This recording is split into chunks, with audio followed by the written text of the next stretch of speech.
معاویہ کہتے ہیں بازی کہ میں نے نبی صلی اللہ علیہ وسلم سے عرض کیا یا رسول اللہ صلی اللہ علیہ وسلم ہم اپنی عورتوں کے کس حصے میں آئیں اور کس حصے کو چھوڑیں. یعنی شوہر بیوی کے تعلق کی بات ہو رہی. یہ بھی ایک بہت آج کے دور کا، ہر دور کا مسئلہ ہے، لیکن آج کے دور میں اور بھی گمبھیر ہوتا چلا جا رہا ہے بہت سی چیزوں سے ایکسپوز ہونے کی وجہ سے.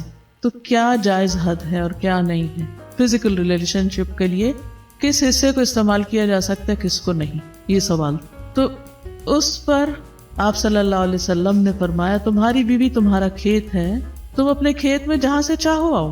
جہاں سے چاہو آؤ کا مطلب کیا ہے کہ جہاں سے کلٹیویشن ہو سکتی.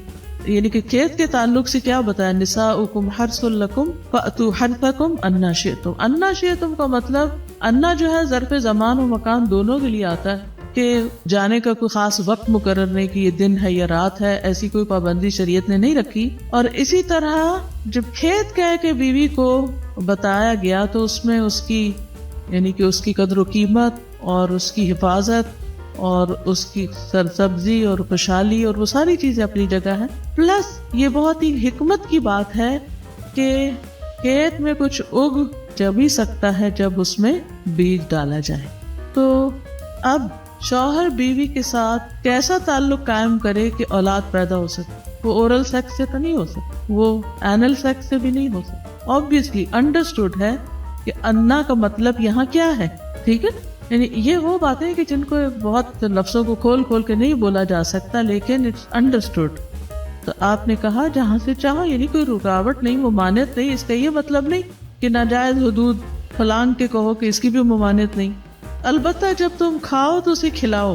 یعنی کہ شوہر خود آؤٹنگ ڈائننگ کے لیے چلا جائے اور بیوی کو کہے کہ بس گھر میں ہی پکا لو اپنے لیے اور کھا لو، خود صرف دوستوں کے ساتھ رہے. دس از ناٹ رائٹ. بیوی کو بھی لے کے جائیں اور ساس بھی بہو کو جانے دے.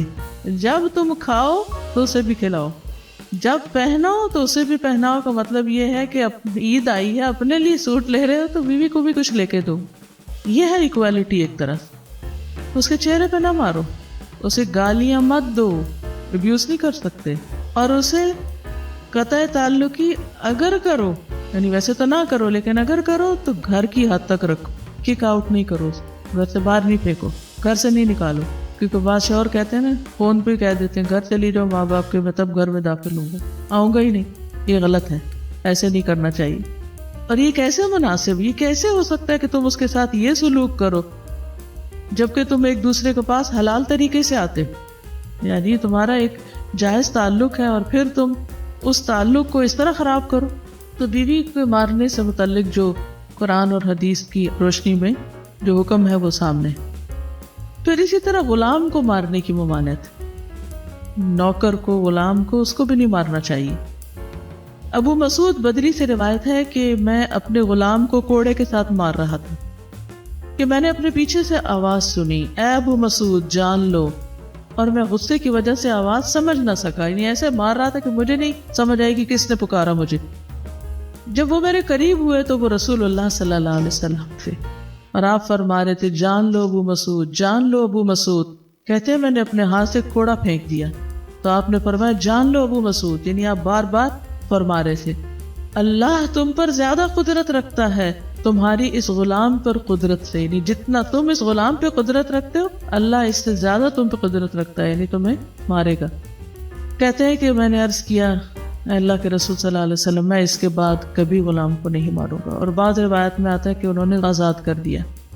ابو عمر زازان سے روایت ہے، کہتے ہیں کہ ہم لوگ ابن عمر کے پاس تھے، انہوں نے اپنے غلام کو بلایا جسے انہوں نے مارا تھا.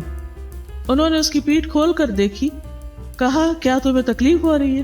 اس نے کہا نہیں.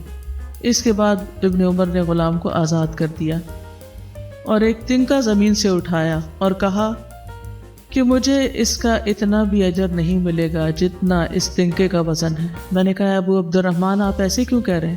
انہوں نے کہا کہ میں نے رسول اللہ صلی اللہ علیہ وسلم کو فرماتے ہوئے سنا جو شخص اپنے غلام کو بے قصور یعنی حد شرعی کے علاوہ مارے یا اس کے چہرے پہ تمانچہ مارے تو اس کا کفارہ ہی کہ اسے آزاد کر دی. کفارہ ہے، اس آزادی کا ثواب کوئی نہیں تنکے برابر بھی. یعنی بعض اوقات تم کہتے ہیں بڑی نیکی کی لیکن اس میں تو چھوٹ بھی جائے تو وہ بھی بہت بڑی بات. صحابہ کرام جو تھے وہ خاص طور پر اس سے محتاط رہتے اور غلاموں سے درگزر کرتے تھے.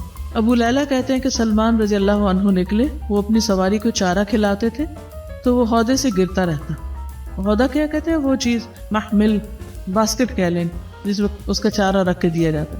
اس پر انہوں نے اپنے خادم سے کہا اگر مجھے قصاص کا خوف نہ ہوتا تو میں تمہاری پٹائی کرتا کہ تم نے ایسی چیز کیوں جانور کے آگے رکھی. تو مطلب یہ کہ اگر میں تمہیں ماروں گا تو مجھے بھی مار پڑے گی، اس لیے میں تمہیں مار نہیں رہا، ورنہ جو حرکت تم نے کی ہے اس پہ تمہیں مار پڑنی چاہیے. نماز پڑھنے والے غلام کو نہ مارنا. ابو امامہ سے روایت ہے کہ رسول اللہ صلی اللہ علیہ وسلم خیبر سے واپس آئے تو آپ کے پاس 2 غلام تھے. حضرت علی رضی اللہ عنہ نے کہا اے اللہ کے رسول صلی اللہ علیہ وسلم ہمیں بھی ایک غلام دے دیں. آپ نے فرمایا جو چاہتے ہو لے لو. انہوں نے کہا آپ میرے لیے پسند کریں. اس سے انداز ہوتا ہے نا کہ ریلیشن شپ داماد اور سسر کا کیسا. آپ صلی اللہ علیہ وسلم نے فرمایا یہ لے لو، اس کو مارنا نہیں، کیونکہ میں نے خیبر سے واپس آتے ہوئے اسے نماز پڑھتے دیکھا ہے اور مجھے نمازیوں کو مارنے سے منع کیا گیا ہے. آپ صلی اللہ علیہ وسلم نے دوسرا غلام ابو ذر کو دے دیا اور اس کے ساتھ خیر و بھلائی اور حسن سلوک کرنے کا حکم دیا. پھر ایک دن پوچھا ابو ذر میں نے جو تمہیں غلام دیا تھا اس کا کیا حال ہے؟ انہوں نے کہا آپ نے مجھے اس کے ساتھ خیر و بھلائی کرنے کا حکم دیا تھا تو میں نے اسے آزاد کر دیا. کہ میں وہ خیر و بھلائی کر نہیں سکوں گا تو بہتر ہے کہ میں